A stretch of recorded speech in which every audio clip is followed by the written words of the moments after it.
बलूचिस्तान में security forces की 2 कामयाब कार्रवाइयां। भारतीय एजेंट तंजीम फितनल हिंदुस्तान के साथ दहशतगर्द वासिल जहन्नुम। कच्ची के इलाके मच में हसास इत्तलात पर ऑपरेशन। कल्लात में भी एक खुफिया ठिकाना तबाह। मरने वाले दहशतगर्द पाकिस्तान में बदअमनी फैलाने में मुलव्विस थे। असलहा, गोला बारूद और बारूदी मवाद बरामद। भारत दहशतगर्दी का सरपरस्त, पूरे खित्ते में अदम इस्तेहकाम की जड़। बलूचिस्तान कभी पाकिस्तान से अलहदा नहीं हो सकता। ये हमारी मईशत और सकाफत में रचा बसा है। DGISPR का कहना था कि फितनल हिंदुस्तान के एजेंट बलूचिस्तान की तरक्की के दुश्मन हैं। ये भारत से पैसे और तरबियत लेते हैं। अफवाज पाकिस्तान और अवाम के दरमियान कोई फासला नहीं। भारत के साथ जंग में पाकिस्तान ने 96 घंटे तक मुकम्मल खुद इन्हिसारी का मुजाहरा किया। किसी बैरूनी मदद के बगैर अंदरूनी सलाहियतों से दिफा किया। Chairman joint chief of staff committee general Sahir Shamshad Mirza का इंकिशाफ। कहा, पाकिस्तान ने जो आलात इस्तेमाल किए वो यकीनन ऐसे ही हैं जैसे भारत के पास हैं। बिलावल की सरबराही में पाकिस्तान का सिफारती मिशन सरगर्म। चेयरमैन PP की भारत को फिर मुज़ाकरात की पेशकश। आलमी बरादरी से किरदार अदा करने की दरख्वास्त। कहा, पाकिस्तान सिर्फ और सिर्फ अमन चाहता है। भारत पानी को जंगी हथियार के तौर पर इस्तेमाल करना बंद कर दे। जम्मू कश्मीर सिंतास मुआहदे और दहशतगर्दी पर बातचीत के लिए तैयार हैं। खैबर पख्तूनख्वा में अमन व अमान की सूरत हाल का जायजा। वजीर आज़म आज पेशावर का एक रोज़ा दौरा करेंगे। वफाकी वज़रा भी साथ जाएंगे। शहबाज शरीफ जिरगे में शिरकत करेंगे। अमन व अमान समेत मजबूई सूरत हाल पर तबादला ख्याल किया जाएगा। खैबर पख्तूनख्वा के अमायदीन को मुख्तलिफ उमूर पर एतमाद में लिया जाएगा।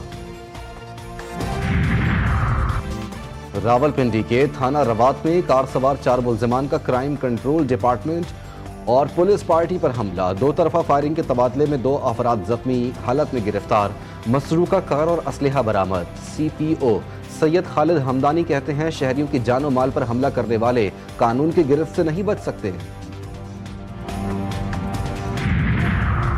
कराची की मलीर जेल से कैदियों का फरार। गफलत और लापरवाही बरतने पर पुलिस और FC समेत 80 से जायद अहलकार गिरफ्तार।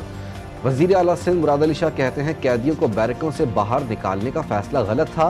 जेल में 6000 से जायद कैदी, कोई हाई प्रोफाइल फरार नहीं हुआ। वाक़े की तहकीकात होगी और सजा भी मिलेगी।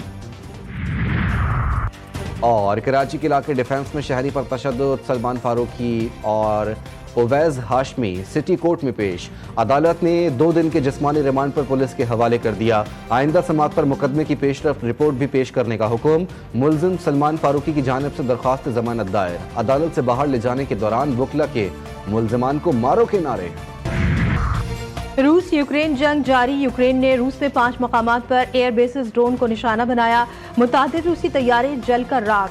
हमले मशरकी साइबेरिया से लेकर मरमांसिक तक किए गए। यूक्रेनी हुक्काम ने दावा किया है कि हमले की मनसूबाबंदी 1.5 साल पहले शुरू की गई। रूस की जवाबी कार्रवाई। यूक्रेन पर मिसाइल हमले में 12 फौजी हलाक, 60 से जायद जख्मी। दूसरी जानिब तुर्की की सालिसी में रूस और यूक्रेन के दरमियान जंगबंदी के लिए दूसरी बार मुज़ाकरात खत्म। दोनों ममालिक का हलाक फौजियों के बाक़ियात और शदीद जख्मी फौजियों के तबादले पर इत्तेफाक। यूक्रेन के दोनों ममालिक के सरबराहान की मुलाकात की तजवीज़। तुर्की सदर को भी डोनाल्ड ट्रंप समेत दोनों ममालिक के सरबराहान की मुलाकात के हवाले से उम्मीद।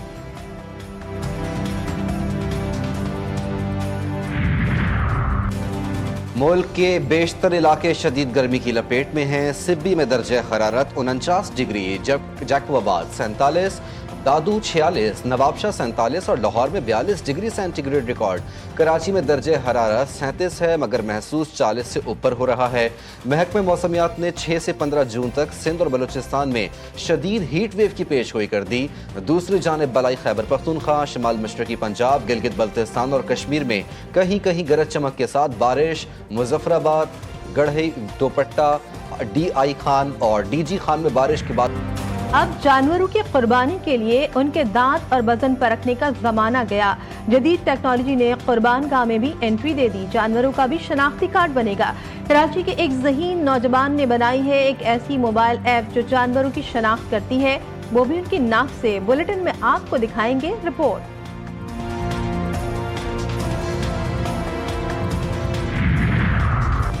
تھائی لینڈ کے شہر پٹایا میں ایشین انڈر روئنگ چیمپئن شپ پاکستانی کھلاڑیوں کی شاندار پرفارمنس. پاکستان نے 10 طلائی 3 چاندی اور 1 کانسی کا تمغہ جیت کر بھارت، جاپان اور جنوبی کوریا سمیت 25 ممالک کو پیچھے چھوڑ دیا.